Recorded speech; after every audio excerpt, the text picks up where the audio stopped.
Welcome, good evening सभी को। देखो अपनी ये पहली क्लास है अष्टांग हृदय की, ठीक है। ऑनलाइन जो लाइव क्लास होती है उनमें प्रॉब्लम क्या होती है, जैसे कि आज प्रॉब्लम हुई कि आपको खेलना भी होता है शाम को, कि गेम्स की प्रैक्टिस है, घूमना भी होता है, क्योंकि कॉलेज के बाद में सारे दिन क्लासें होती हैं, तो सभी बच्चे नहीं आ पाते ऑनलाइन में। क्लियर बात है ये। प्रॉब्लम ये है कि बहुत से बच्चे, जैसे कि इसमें 40 बच्चे हैं, 40 बच्चे आ रहे हैं, ग्रुप में 80 बच्चे हैं, 40 बच्चे एबसेंट हैं। क्लियर प्रॉब्लम ये है, तो इसका एक सॉल्यूशन है मेरे पास, वो अपन क्लास पूरी होने के बाद में करेंगे। तो आज की जो अपनी फर्स्ट क्लास है अष्टांग हृदय के ऊपर है।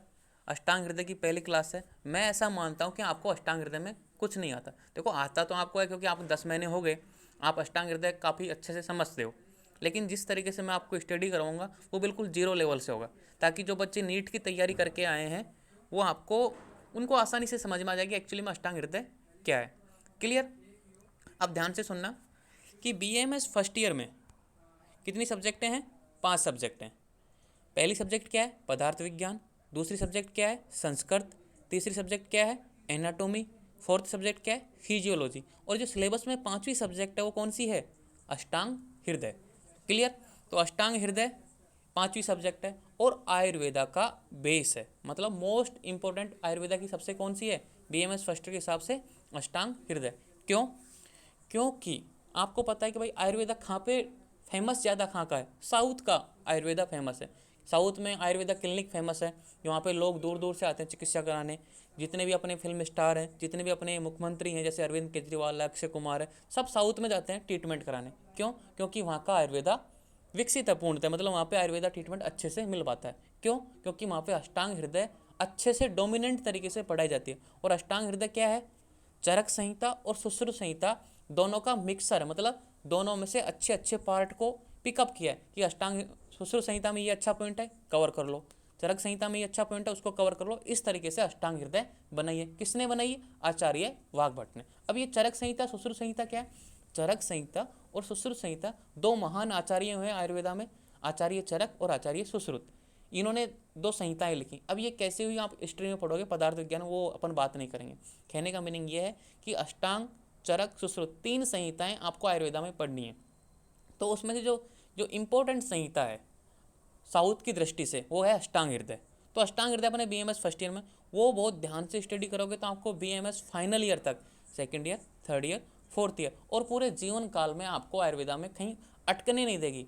आपको मतलब जो आपको क्यूरी आएंगी वो सारी सोल्व हो जाएंगी। क्लियर। अब बात में ध्यान से सुनना। अष्टांग हृदय जो आपकी 5वीं सब्जेक्ट है, बीएमएस फर्स्ट ईयर की 5वीं सब्जेक्ट है, फिजियोलॉजी आयुर्वेदा, एनाटॉमी आयुर्वेदा और पदार्थ विज्ञान का कुछ बेसिक इस अष्टांग हृदय से क्लियर हो जाएगा। और आज की जो अपनी पहली क्लास है इसमें अपन यही समझेंगे, जो बच्चे नए आते हैं, कि कैसे अष्टांग हृदय को समझना है, कैसे बढ़ना है, किस तरीके से इसको सोल्व करना है। क्लियर। तो स्टार्ट करते हैं क्लास। अष्टांग हृदय, ये जो डॉट बिंदु दिख रहा है आपको स्क्रीन पे, इस पे आपको पता लगेगा कि मैं कहाँ पे आपको स्टडी करवा रहा हूँ। क्लियर। अष्टांग हृदय किसने लिखी? आचार्य वाग्भट। अब ध्यान से देखो, मैंने लिखा है यहाँ पे आचार्य वाग्भट। तो आचार्य वाग्भट द्वारा एक संहिता लिखी गई, इसको क्या बोला गया? वाग्भट संहिता। क्लियर। वे अष्टांग हृदय किसने लिखी? आचार्य वाग्भट ने।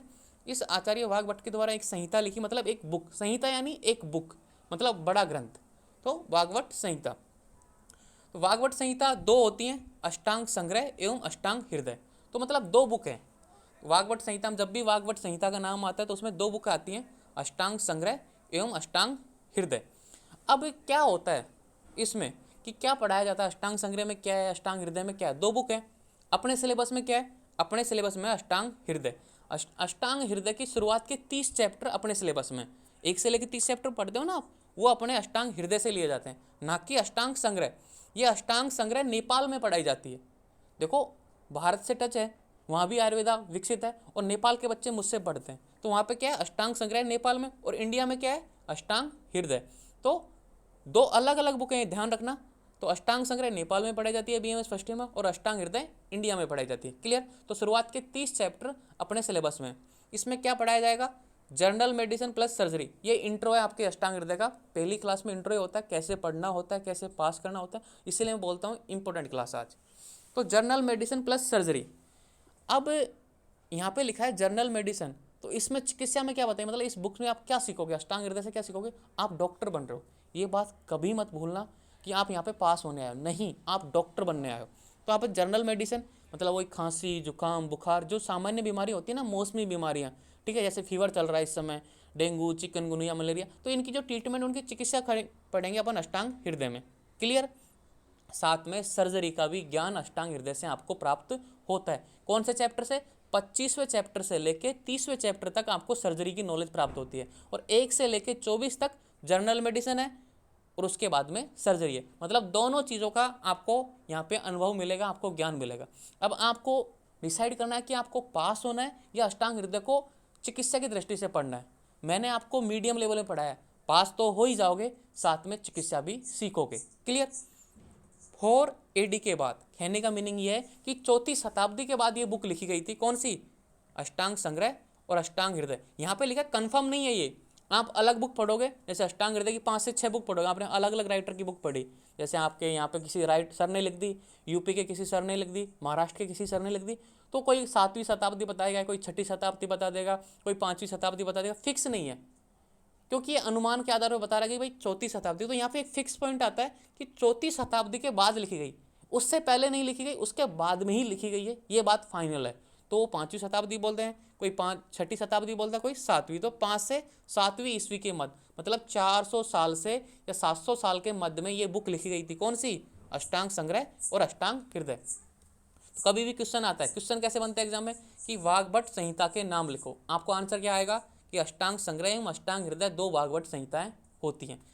अष्टांग हृदय किसने लिखी, आचार्य वाग्भट ने। क्लियर। अब इंपॉर्टेंट बात है, बहुत से आचार्य, बहुत से ज्ञानी विद्वान जो बोलते हैं कि भाई ये 2 वाग्भट थे, वाग्भट प्रथम काल, वाग्भट द्वितीय काल। ये इंट्रोडक्शन है, ध्यान से सुनना कि ये बुक कैसे आई। वाग्भट प्रथम, कहने का मीनिंग ये है कि कोई ऐसा बोलता है कि एक ही परिवार के 2 सदस्य हैं, एक तो दादाजी थे एक पोताजी थे, मतलब एक अपने घर में अपने दादाजी होते हैं और एक अपन, इस तरीके से 2 वाग्भट थे। तो वृद्ध वाग्भट और जो जवान वाग्भट है वो। तो प्रथम वाग्भट, जो वाग्भट प्रथम काल है, 400 ईस्वी से 475 ईस्वी के मध्य।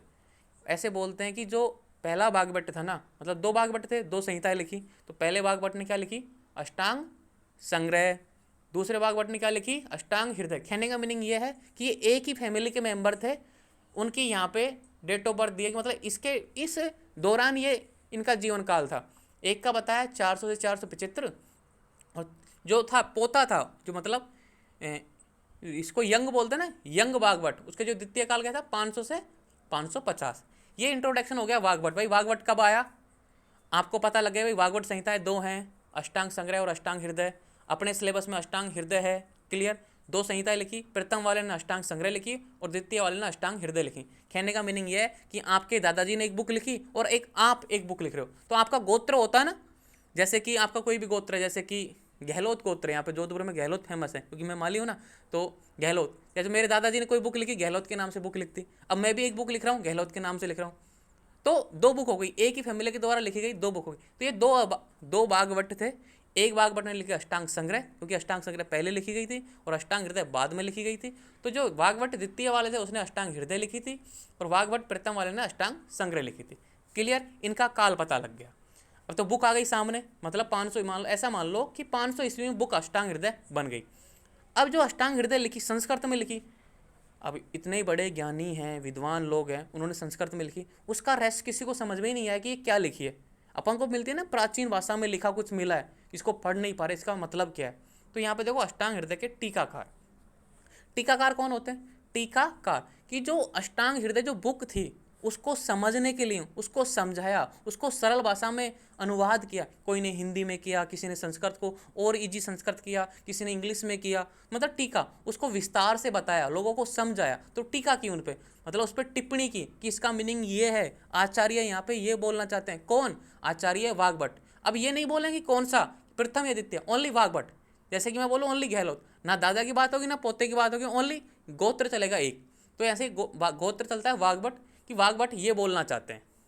तो अष्टांग हृदय के टीकाकार, यहाँ पे एक बात आई है, पंडित श्री हरि शास्त्री ने 34 टीकाकारों का नाम उल्लेख किया कि भाई जो पंडित श्री हरि शास्त्री कौन है, मुझ जैसा एक नॉर्मल विद्वान एक वैद्य था, वो धीरे धीरे पढ़ के इतना महान बन गया कि उसका नाम पंडित श्री हरि शास्त्री, देखो श्री नाम के आगे जुड़ गया ऑटोमेटिक, हमने नहीं लिखा है, शुरू से ही लगता रहा, इतना महान बन गया। उसने बोला कि अब तक 34 विद्वान ऐसे हुए जिन्होंने अष्टांग हृदय पे टीकाएं लिखी हैं, मतलब उसका अनुवाद किया, उसको समझाया, लोगों को समझने में मदद की, ऐसी बुक लिखी हैं। और उनका एक बुक का एक नाम दिया स्पेसिफिक, जैसे अष्टांग हृदय थी, मैंने अष्टांग हृदय पे मैंने कोई बुक लिखी तो मैंने उसका मेरा नाम दिया कि मैं इस नाम से बुक लिखूंगा अष्टांग हृदय की। जैसे कल मैं कोई बुक छपवाता हूँ तो मेरा नाम लिखूंगा इंडियन आयुर्वेदिक डॉक्टर के नाम से बुक है अष्टांग हृदय पे, IAD अष्टांग हृदय। इसी तरीके से इन्होंने बुक लिखी अष्टांग हृदय पे। तो ये टीकाकार का नाम, मतलब जो राइटर था बुक का वो कौन है, टीकाकार का नाम, उसको बोलते हैं टीकाकार। और जो टीका का नाम, जिस किस नाम से उस बुक को छपवाई वो, तो ये बहुत इंपॉर्टेंट है, कोई नहीं बताएगा आपको, बुक में मिलेगा फर्स्ट पेज में, पहले चैप्टर से पहले मिलता है, ये कोई नहीं पढ़ता, सीधा फर्स्ट चैप्टर स्टार्ट करते हैं। और ये 2 नंबर में क्वेश्चन आता है कि अष्टांग हृदय के 2 टीकाकारों के नाम लिखो। टीकाकार मतलब लेखक के नाम, तो आपको अरुण दत्त, हेमाद्री, यहाँ पे मैंने 5 लिखे हैं एग्जाम्पल के तौर पे, आपको 2 याद होने चाहिए मिनिमम, ये 5 इंपॉर्टेंट है। 1 मिनट, कमेंट आया मैं देख लेता हूँ। वो एग्जाम्पल है, गहलोत वाली बुक एग्जाम्पल है, मतलब एक तरीके से एग्जाम्पल है, उसको इतना सीरियसली मत लो, ठीक है। वो एग्जाम्पल बता रहा हूँ कि ऐसे बुक छपती है नाम से। अब ध्यान से देखो, मैं बोल रहा हूँ टीकाकार का नाम, कि ये टीकाकार का नाम पूछा जाता है एग्जाम में, क्वेश्चन आएगा कि अष्टांग हृदय पे लिखी हुई 2 टीकाओं के नाम लिखो। टीका का नाम ये है और टीकाकार का नाम, क्वेश्चन को ध्यान से पढ़ना, बहुत से बच्चे कंफ्यूज होते हैं। एक तो होता है टीकाकार कि जिसने लिखी है, राइटर का नाम, और टीका का नाम किस नाम से बुक लिखी है।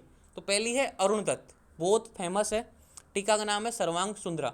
अगर आपको अष्टांग हृदय डीप से स्टडी करनी है तो ये सर्वांग सुंदरा पढ़नी चाहिए। यहाँ पे डिटेल में बताए, एक एक मीनिंग का वर्ड बताया, बोलते हैं ना कि यहाँ पे इस श्लोक में ये विसर्ग लगाया गया है, यहाँ पे ये बोला गया, उसका भी मीनिंग बताया गया है। तो सर्वांग सुंदरा नाम है उस बुक का, और किसने लिखी, अरुण दत्त ने। बेस क्या था, अष्टांग हृदय, अष्टांग संग्रह बोलो, अष्टांग हृदय बोल दो, यहाँ तो आप कन्फ्यूजन मत होना, बस आप याद रखना अष्टांग हृदय, क्योंकि अपने सिलेबस में अष्टांग हृदय, तो अष्टांग हृदय को याद रखो।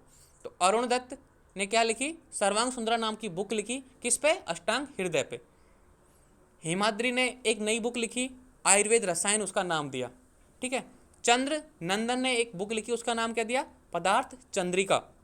इंदु ने एक बुक लिखी, इसका नाम क्या दिया, इंदुमती या शशिलेखा। क्वेश्चन पीजी में कैसा आता है समझो, आपको दे देंगे पदार्थ चंद्रिका दे दिया, कि पदार्थ चंद्रिका किस बुक की टीका है, आपने को याद है तो आप बता दोगे भाई ये अष्टांग हृदय की टीका है।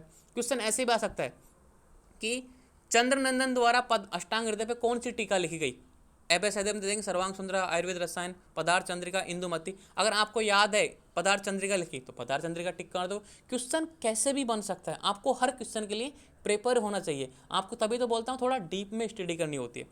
जेजट, और जो मैं बताऊँगा बहुत सोच समझ के बता रहा हूँ, मतलब एक तरीके से ये क्वेश्चन आते ही हैं। अब जेजट ने कौन सी लिखी, अष्टांग हृदय टीका लिखी, इसने देखो कोई नाम नहीं दिया, ओनली अष्टांग हृदय टीका ही नाम दे दिया। तो जेजट मतलब बड़े ऐसे महान लोग कम ही मिलते हैं जो अपना नाम नहीं देते। जैसे कि अब मैं महान नहीं हूँ, मैंने अपना नाम दे दिया, इस नोट्स पे मैंने बनाया इसलिए मैंने मेरा नाम दे दिया MKS माहीसैनी, ठीक है। ऐसे बहुत से लोग होते हैं, चल छोड़ो नाम नहीं देते, तो इसने जेजट ने कोई नाम नहीं दिया, सीधा लिख दिया अष्टांग हृदय टीका, ठीक है। तो जैसे कि अब यहाँ पे लिखा है कि MKS माहीसैनी लिखा है, इसी तरीके से इन्होंने अपनी एक अष्टांग हृदय की नाम दे दिया, सर्वांग सुंदरा, आयुर्वेद रसायन, पदार्थ चंद्रिका। अरुण दत्त ने सर्वांग सुंदरा दिया, हेमाद्री ने आयुर्वेद रसायन दिया, चंद्रनंदन ने पदार्थ चंद्रिका दिया, इंदु ने इंदुमती दिया, और जेजट ने अष्टांग हृदय टीका दिया।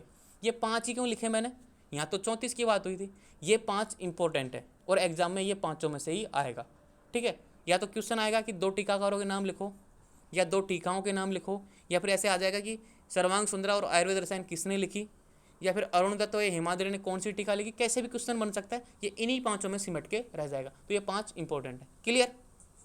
अब बढ़ते हैं आगे, अष्टांग हृदय की बात हो गई कि अष्टांग हृदय की टीका फीका सब कुछ क्लियर हो गया, किसने लिखी है सब कुछ क्लियर हो गया। अब आते हैं अष्टांग हृदय की बात करते हैं जो अपने सिलेबस में। अष्टांग हृदय में 6 स्थान है।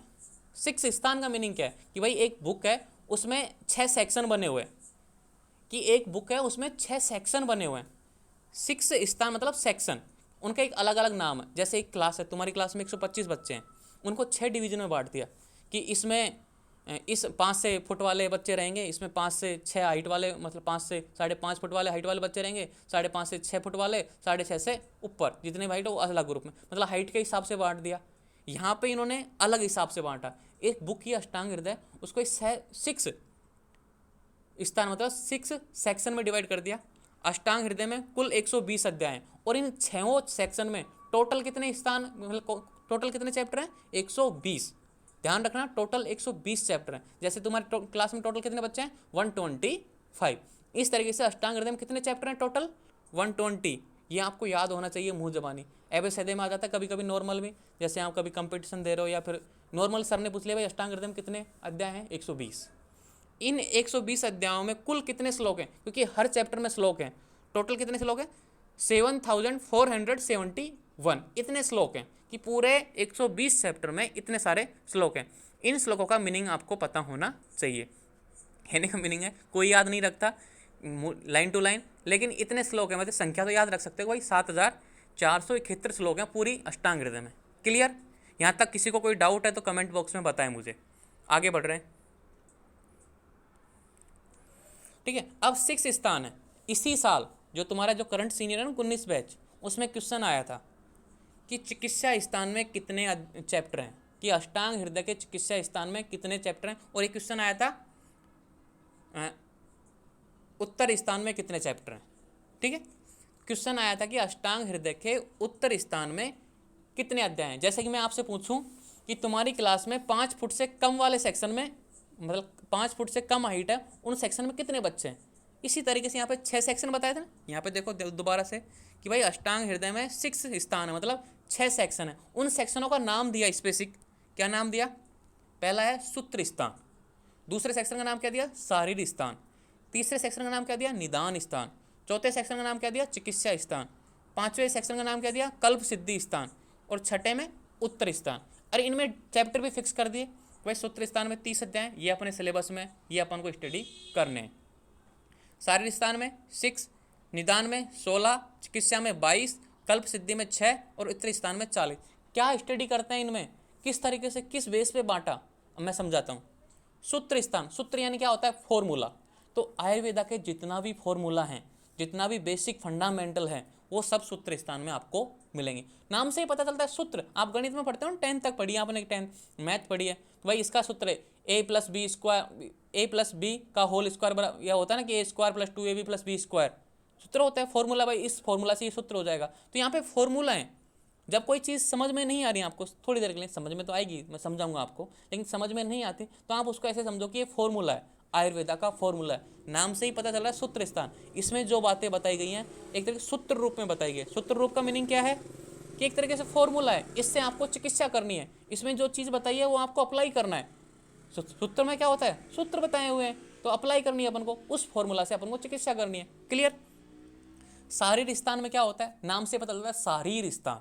इसमें अपन को शरीर में जो प्राकृतिक रचना, किसी भी चीज़ की इलाज करने से पहले आपको उसकी मतलब प्राकृतिक नॉलेज होनी चाहिए। जैसे कि भाई वात इतना होना चाहिए, पित्त इतना होना चाहिए, कफ इतना होना चाहिए, कि भाई शरीर में बोन इतनी होती है, मांस इतने प्रमाण में होना चाहिए, रस इतने प्रमाण में होना चाहिए। ठीक है, जिस तरीके से नॉर्मल स्ट्रक्चर तो पता होनी चाहिए। तो बॉडी के बारे में जो नॉर्मल स्ट्रक्चर का पता देता है कौन सा है? शारीर स्थान देता है। ठीक है, कि भाई नॉर्मल डेवलपमेंट हो रहा है कि नहीं हो रहा शरीर का पहले। अब आपको यही पता नहीं है कि भाई साम्य क्या है, मतलब एक तरह की नॉर्मल अवस्था क्या है। जैसे मैं आपको बताऊं कि नदी बह रही है, इसमें उसका नॉर्मल स्तर भाई जल भराव नॉर्मल है आपको। और जैसे कि अब नदी तेज उफान पे, आपको कैसे पता लगेगा कि भाई तेज उफान पे? आपको पहले एक मार्क, लैंडमार्क होगा ना भाई, यहाँ से अगर ऊपर बह रही है नदी तो मतलब उफान पे है, अगर यहाँ से नीचे गई तो नदी सूख रही है। तो एक लैंडमार्क तो होता है ना, कि एक निशान होता है कि यहाँ पे नॉर्मल है। तो नॉर्मल पता होना जरूरी है किसी चीज़ की कमी को जानने के लिए, और इंक्रीमेंट को मतलब वृद्धि को जानने के लिए उस नॉर्मल रेंज का पता होना चाहिए। तो अपने शरीर को जानने के लिए नॉर्मल रेंज का क्या है? शारीर स्थान। ठीक है, अब अपन डॉक्टर बन रहे हैं तो निदान स्थान, निदान स्थान में क्या होता है? निदान स्थान में अपन को बताया जाता है कि निदान किस वजह से रोग उत्पन्न हो रहा है। जैसे किसी को बुखार हो रहा है तो बुखार क्यों उत्पन्न हो रहा है, किसी को रक्तपित्त हो रहा है। रक्तपित्त क्या होता है? अपने शरीर से मतलब छिद्र है ना, कान नाक मुंह, उनसे खून आना। ठीक है, प्रमेय डायबिटीज, प्रमेय अलग है, डायबिटीज अलग है। प्रमेय एक तरीके से डायबिटीज का छोटा सा पार्ट नहीं, प्रमेय का एक छोटा सा पार्ट है डायबिटीज। तो प्रमेय मतलब एक तरीके से शुगर का अपने ब्लड में बढ़ना, एक तरीके से कुष्ठ, त्वचा संबंधित जितने विकार हैं। तो ये होते क्यों है, उसका निदान बताया यहाँ पे कि भाई ये रोग इस वजह से होता है, आपने ये खाया होगा, आपने ये गलती की होगी, इस वजह से रोग हुआ होगा, तो ये निदान स्थान में। अब आपको पता लग गया, नॉर्मल अवस्था पता लग गई, सूत्र आपको पता लग गया, निदान आपको पता लग गया। अब आप करेंगे चिकित्सा, क्योंकि आपके सामने तीनों चीज़ें, आपको नॉर्मल वैल्यू पता लग गई शारीरिक स्थान में, सूत्र आपको बता ही दिया कि भाई इस सूत्र से चिकित्सा करनी है, और आपको पता लग गया कि रोग पैदा क्यों हुआ, तो आप उसकी चिकित्सा करो। चिकित्सा स्थान में चिकित्सा बताई जाती है भाई कि बुखार में ये दवाई देनी है, रक्त पित्त में ये दवाई देनी है, गुल में ये दवाई देनी है, ये चिकित्सा स्थान में बताया जाता है। तो आप थर्ड ईयर में जाकर चिकित्सा स्थान पढ़ोगे, किसका? चरक संहिता का। अष्टांग हृदय का नहीं पढ़ोगे क्योंकि अपने अष्टांग हृदय सिलेबस में नहीं है। तो चरक चिकित्सा पढ़ोगे थर्ड ईयर में जाके। क्लियर? अब है कल्प सिद्धि स्थान। यहाँ पे पंचकर्मा का प्रोसेस बताया जाता है। पंचकर्मा अपने यूनिवर्सिटी में ना जो मतलब बहुत फेमस है, अखबार में आती रहती है, इसकी पिक्चरें भी आती रहती हैं, और एक तरीके से हर दिन आर्टिकल आता रहता है पंचकर्मा के बारे में। अपने जो यूनिवर्सिटी का पंचकर्मा है वो बहुत ज़्यादा। तो कल्प सिद्धि स्थान में पंचकर्मा के बारे में बातें होती हैं, शरीर शुद्धि, शरीर का शोधन कैसे किया जाता है, शुद्धिकरण कैसे किया जाता है, वो सारी चीज़ें पंचकर्मा में होती हैं। फिर आते हैं उत्तर स्थान।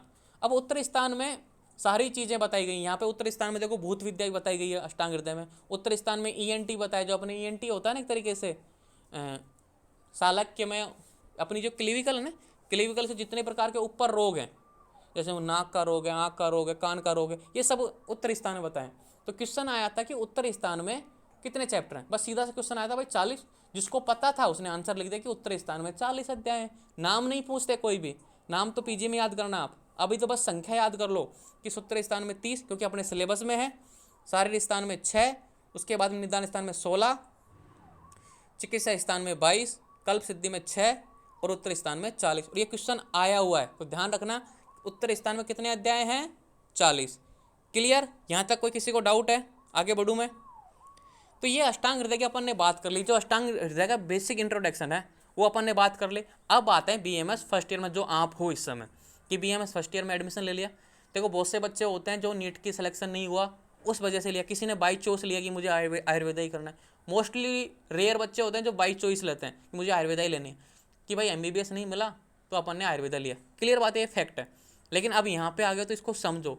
जैसे मैं भी आया था तब परेशान था, लेकिन धीरे धीरे देखो अब आप ही को मैं आपको समझा रहा हूँ कि आयुर्वेदा कितना बेसिक फंडामेंटल और कितना इंपॉर्टेंट है। यहाँ पे आप ऐसी चीज़ें सीखोगे अष्टांग हृदय से, तो आप खुद ही प्यार करने लगोगे आयुर्वेदा से। रियलिटी की बात ये है कि मैं जब से यहाँ पे आया हूँ BMS फर्स्ट ईयर में से लेके अब तक 5 साल हो गई, 5 साल होने वाले हैं, मैंने कभी एलोपैथी ट्रीटमेंट नहीं लिया। उसके बाद में मैं मतलब आयुर्वेदिक ट्रीटमेंट ऑटोमेटिक ठीक करोगे, आप खुद समझोगे इस चीज़ को फर्स्ट ईयर पढ़ने के बाद में। समझो कि BMS फर्स्ट ईयर सिलेबस, अब अष्टांग हृदय BMS फर्स्ट ईयर में पढ़ोगे। कितना पेपर है इसका? एक पेपर है, तो अष्टांग हृदय का एक पेपर हुआ। क्लियर? ये बात छोटी छोटी नॉलेज है, आपको पता होनी चाहिए कि भाई आपको पता होनी चाहिए कि अष्टांग हृदय में 1 पेपर है कि एक पेपर होगा। बहुत से बच्चों को यही पता नहीं होगा भाई BMS फर्स्ट ईयर में सब्जेक्ट कितनी है। 5 सब्जेक्ट हैं, उनमें से एक अष्टांग हृदय, उसका एक पेपर होता है। क्लियर? कितने नंबर का होता है? 100 नंबर का।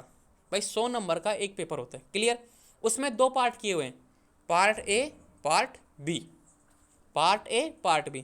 पार्ट A कितने नंबर का है? 60 मार्क्स का है पार्ट A। ध्यान दो कि भाई पार्ट A में कितने मार्क्स हैं? 60, और पार्ट B में कितने हैं? 40 मार्क्स। टोटल कितना हो गया? 100 मार्क्स। भाई 100 नंबर का एक पेपर होता है अष्टांग हृदय में, उसके 2 डिवीजन हैं, पार्ट A में 60 और पार्ट B में 40। क्लियर? पार्ट A अष्टांग हृदय सूत्र स्थान अध्याय, मतलब अष्टांग हृदय सूत्र स्थान अध्याय 30 में से कितने? 1 to 15 कि पार्ट A में कितने आएंगे? 15 चैप्टर तक 60 नंबर से आता है, मतलब 15 चैप्टर तक 60 नंबर का मैटर आएगा एग्जाम में। और पार्ट B में क्या आएगा? अष्टांग हृदय सूत्र स्थान अध्याय 16 से 30, मतलब 16 से लेकर 30 में।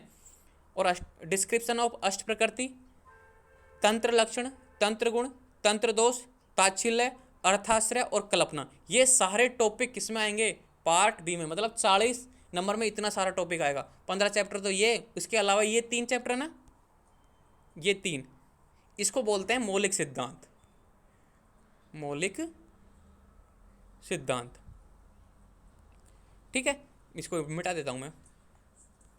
तो ये 3, इसको डिस्क्रिप्शन ऑफ अष्ट प्रकृति कि भाई अष्ट प्रकृति से आप क्या समझते हो, शस्त्र या तंत्र के लक्षण लिखो, तंत्र के गुण लिखो, तंत्र के दोष लिखो। आप पेपर देखते होंगे क्योंकि एग्जाम नज़दीकी हैं, फरवरी में एग्जाम होने वाले हैं आपके, तो आपने देखा होगा कि तंत्र के गुण लिखिए, तंत्र के दोष लिखिए, तंत्र के लक्षण लिखिए, अष्ट प्रकृति लिखिए, ताच्छिल्य लिखिए, अर्थाश्रय लिखिए और कल्पना लिखिए। कल्पना कितनी होती है? 7। ये धीरे धीरे समझ में आ जाएगा। तो ये 40 नंबर में, कहने का मतलब इंपॉर्टेंट क्या हुआ। अब बहुत से बच्चे बोलेंगे सर इंपॉर्टेंट बता दो, बहुत इंपॉर्टेंट बता दो ताकि हम पास हो जाएं। बेटा ऐसा कुछ नहीं है। कभी कभी क्या होता है कि ये जो मौलिक सिद्धांत है इसी में से क्वेश्चन आ जाते हैं 40 नंबर के। कभी कभी क्या हो जाता है इसमें से मौलिक सिद्धांत में से आता नहीं है और यहाँ से आ जाते हैं 16 से 30 में। तो क्वेश्चन जो एग्जाम में आ जाए वो इंपॉर्टेंट है, ये बात ध्यान रखना कि जो एग्जाम में आ जाता है ना वो इंपॉर्टेंट बन जाता है। जैसे आपने कोई चैप्टर छोड़ दिया, ये तो ऐसे ही है, देखेंगे बाद में, और वही एग्जाम में आ गया तो एग्जाम में आने वाला क्वेश्चन ही इंपॉर्टेंट बन जाता है, ये बात ध्यान रखना। तो पढ़ना सब है, कंप्लीट सिलेबस करना है, पार्ट ए भी करना है, 15 चैप्टर भी पढ़ने हैं, पार्ट बी के 16 से 30 भी पढ़ने हैं और मौलिक सिद्धांत भी पढ़ना है। इन चैप्टरों से मैं बताऊंगा कि इंपॉर्टेंट क्या है। अगर इस चैप्टर से क्वेश्चन आएगा तो ये आएगा, इस चैप्टर से क्वेश्चन आएगा तो ये आएगा। मैं हर चैप्टर की पीडीएफ बना रखी है, चैप्टर 1 के क्वेश्चन, चैप्टर 2 के क्वेश्चन, इस तरह से 30 चैप्टर तक के क्वेश्चन बना रखे हैं और मौलिक सिद्धांत के भी क्वेश्चन बना रखे हैं। तो मतलब सब कुछ मैं आपको बताऊंगा, सब कुछ आपको पढ़ना है। अब प्रैक्टिकल कितने मार्क्स का होता है? 50 नंबर का, 50 नंबर का प्रैक्टिकल होता है। तो ये बात हो गई बीएमएस फर्स्ट ईयर की कि आपको समझ में आ गई कि अष्टांग हृदय क्या है, अष्टांग हृदय में अपन को क्या पढ़ना है। अष्टांग हृदय में ओनली सूत्र स्थान पढ़ना है, उसमें भाई 60 नंबर में तो ये आएंगे 1 से लेकर 15 तक, और 40 नंबर में 16 से 30 प्लस मौलिक सिद्धांत। प्रैक्टिकल के 50 नंबर आएंगे। तो प्रैक्टिकल में क्या पूछा जाता है मैं आपको बता दूं, 20 श्लोक तो आपको कंठस्थ याद होने चाहिए, लिख के प्रैक्टिस कर लो। मिनिमम 20 श्लोक, मिनिमम 20 श्लोक तो लिखवाते हैं सर, है ना, 20 श्लोक तो लिखवाएंगे सर। और उसके अलावा कहीं से भी पूरे पेपर में से कहीं से भी आपसे बाय बार लिया जाता है। एक मॉडल बनवाएंगे आपसे सर अष्टांग हृदय में, तो मॉडल आपको दे देंगे जब प्रैक्टिकल होगा एग्जाम के बाद में, तो मॉडल बनाना है आपको। तो ये होगा प्रैक्टिकल के बाद। तो प्रैक्टिकल का अपन कोई इशू नहीं है, अपन को पहला होता है थ्योरी। अब आपको मैं बता दूं, पास होने के लिए 100 में से 50 नंबर चाहिए, ठीक है। अब 50 नंबर के लिए आपको पूरा पढ़ना है। अब फेल क्यों होते हैं, मैं एक बात बता दूं आपको कि फेल क्यों होते हैं। पहली बात तो जो बच्चे पूरा नहीं पढ़ते, आधा सिलेबस करते हैं, जैसे 3 से 4 चैप्टर पढ़ लिए, फिर इसमें से पंचकर्मा पढ़ लिया, इंपॉर्टेंट बोलते हैं कि इंपॉर्टेंट बता दो, वही बच्चे फेल होते हैं जो इंपॉर्टेंट पढ़ते हैं ना, क्योंकि वो अन्य क्वेश्चनों के लिए तैयार नहीं होते। तो ऐसा कुछ नहीं करना, सारा पढ़ना है। अब आप बोलोगे कि सर 30 चैप्टर हैं प्लस मौलिक सिद्धांत है, इतनी जल्दी कैसे होगा। मैं आपको डेली एक चैप्टर आपको तैयार करना है, डेली एक चैप्टर पढ़ना है, उसके क्वेश्चन करने हैं, डेली एक चैप्टर पढ़ना है, उसके क्वेश्चन करना है, ठीक है। ये हो गई। अब बहुत से बच्चों का क्वेश्चन आता है कि क्या श्लोक इंपॉर्टेंट है। देखो श्लोक इंपॉर्टेंट है, लेकिन पहले आपको थ्योरी पढ़नी है, थोड़ी समझनी है, ताकि इतना कर लो कि मैं पास हो जाऊंगा। अगर ये ऐसा क्वेश्चन आ गया तो मैं पास हो जाऊंगा, क्लियर। उसके बाद में आपको टाइम बच रहा है तो श्लोक याद कीजिए, जैसे कि अपन देखते हैं अब तक जो पढ़ा है। अब आपको क्या करना है, आज की क्लास हो गई, समझा क्या समझा आज की क्लास में कि पूरा सिलेबस पढ़ना है तो ही पास हो गए, तो ही अच्छे नंबर आएंगे। अगर आपने कोई चीज़ मिस की तो डर रहता है कि इससे क्वेश्चन ना आ जाए, तो ऐसा नहीं करना, पूरा सिलेबस पढ़ना है। अब देखो मैं सबको समझाता हूँ, यहाँ पे आए ये क्वेश्चन है, इंपॉर्टेंट क्वेश्चन, अध्याय प्रथम आयुष कामी है। मैंने सीधा क्वेश्चन पे आया हूँ, देखो बीच में है ना फर्स्ट चैप्टर भी है, ये फर्स्ट चैप्टर के नोट्स है पूरे, मैं आपको भेजूंगा ग्रुप में। यहाँ पे देखो कि अष्टांग हृदय के रचयिता एवं 2 टीकाकारों के नाम लिखो। पहला ही क्वेश्चन है अष्टांग हृदय के रचयिता कौन है। अष्टांग हृदय के आचार्य वाग्भट्ट। आपको लिखना है कि अष्टांग हृदय के रचयिता आचार्य वाग्भट्ट है। 2 टीकाकारों के नाम, तो हेमाद्री और कौन थे, 2 टीकाकार हेमाद्री और एक नाम चंदन बता दो, जेजट बता दो, 5 लिखाए मैंने, 2 लिख दो। अष्टांग हृदय में कितने स्थान है, अष्टांग हृदय में 6 स्थान है, नाम लिखो। सूत्र स्थान, उसके बाद में शारीरिक स्थान, उसके बाद में निदान स्थान, उसके बाद में चिकित्सा स्थान, कल्प सिद्धि स्थान और उत्तर स्थान, ये 6। अष्टांग हृदय चिकित्सा स्थान एवं उत्तर स्थान में कितने अध्याय हैं, चिकित्सा स्थान में 22 हैं और उत्तर स्थान में 40 हैं। अब यहाँ से ये 3 क्वेश्चन बने कि नहीं बने, इस तरीके से आपको प्रैक्टिस करनी है डेली एक चैप्टर की। एक चैप्टर पढ़ना है, एक चैप्टर के क्वेश्चन सोल्व करने, फिर नेक्स्ट चैप्टर पढ़ना है। क्वेश्चन सोल्व किए बिना अगले चैप्टर में मत पढ़ना, ठीक है। अब मैं बताऊँ आपको, जैसे कि यहाँ पे प्रथम अध्याय स्टार्ट होता है आयुष कामी। चैप्टर का नाम आपको याद होना चाहिए, ये बात ध्यान रखना कि चैप्टर का नाम आपको याद होना चाहिए। कि पहले कभी कभी क्वेश्चन आता है कि आयुष कामी अध्याय से आप क्या समझते हो। अब प्रॉब्लम आती है लाइव क्लास में कि डेली बच्चे ऐसे जुड़ नहीं सकते क्योंकि आपका खेलने का टाइम होता है। तो डेली मैं शाम को फिक्स 5 बजे आपको एक चैप्टर की रिकॉर्डिंग भेजूंगा। डेली मैं आपको 5 बजे एक चैप्टर की PDF और एक चैप्टर की रिकॉर्डिंग, आपको जब भी आपको टाइम मिले, जब भी फ्री हो, उसको देखिए, उसके क्वेश्चन सोल्व कीजिए और मैं पूछूंगा आपको हर संडे में एक लाइव क्लास होगी, जैसे आज क्लास हो रही है। आज तो मैंने आपको म्यूट कर रखा है, लेकिन मैं नाम से पूछूंगा आपको, और जो बच्चा नहीं करेगा मैं उसको रिमूव भी करूंगा। फिर ध्यान रखना, ये थोड़ा स्ट्रिक्टली है, डेली आपको एक चैप्टर करना है। तो डेली 5 बजे मैं आपको एक चैप्टर की PDF भेजूंगा, एक चैप्टर की रिकॉर्डिंग भेजूंगा। जो मैंने पढ़ाया हुआ है प्राइवेट है, किसी के साथ शेयर मत करना, ये बात ध्यान रखना। आप शेयर करोगे तो मुझे पता लगेगा, फिर मैं आपको रिमूव करूंगा ग्रुप से। किसी के साथ शेयर नहीं करनी है, अपने पास तक सीमित रखनी है। क्लियर ये बात? क्योंकि मुझे पता लग जाता है भाई कितने बच्चों को मैंने शेयर किया, कितने बच्चे वहाँ पे व्यू कर रहे हैं, और मुझे ये भी पता लगता है कौन किस ID से देख रहा है। बस थोड़ा सा सब्सक्रिप्शन का चार्ज है वो मैंने पे कर लिया, ठीक है। तो ये बात ध्यान रखना। अब आज की ये इंट्रोडक्शन क्लास थी अष्टांग हृदय की, कोई भी डाउट हो तो ग्रुप में पूछ सकते हो। क्लियर? ग्रुप आपके लिए 24 आवर्स ओपन है। तो आज मैं ये फर्स्ट चैप्टर की रिकॉर्डिंग भेजूंगा अभी जस्ट क्लास के बाद में, तो फर्स्ट चैप्टर स्टार्ट कर देना। कल मैं फर्स्ट चैप्टर के बारे में ग्रुप में पूछ सकता हूँ, और सेकंड चैप्टर के फिर कल भेजूंगा। इस तरीके से डेली एक चैप्टर की रिकॉर्डिंग भेजूंगा और एक चैप्टर की PDF भेजूंगा। क्लियर? श्लोक के लिए घबराना मत, श्लोक याद हो जाए तो कर लेना, नहीं तो मत भी करना, लेकिन पहले पास होना जरूरी है। पास होने के बाद में परसेंटेज बढ़ाना है, परसेंटेज बढ़ाने के बाद में रिसर्च करनी है। तो 3 पॉइंटों में स्टडी होती है, पहले पास हो जाओ, फिर परसेंटेज बढ़ाओ, फिर रिसर्च करो कि हाँ ये ऐसा क्यों बोला, ऐसा कैसे हुआ, फिर हमारे लिए डाउट पूछो, हम आपके आंसर देंगे। क्लियर? तो आज की क्लास दी एंड करते हैं। Thank you. मैं आपसे पहले चैप्टर की रिकॉर्डिंग भेजता हूँ अभी ग्रुप में। पहला चैप्टर आपको देखना है, यहीं से स्टार्ट है, प्रथम अध्याय आयुष कामी है, यहीं से स्टार्ट है पहले चैप्टर की रिकॉर्डिंग, ठीक है। Thank you.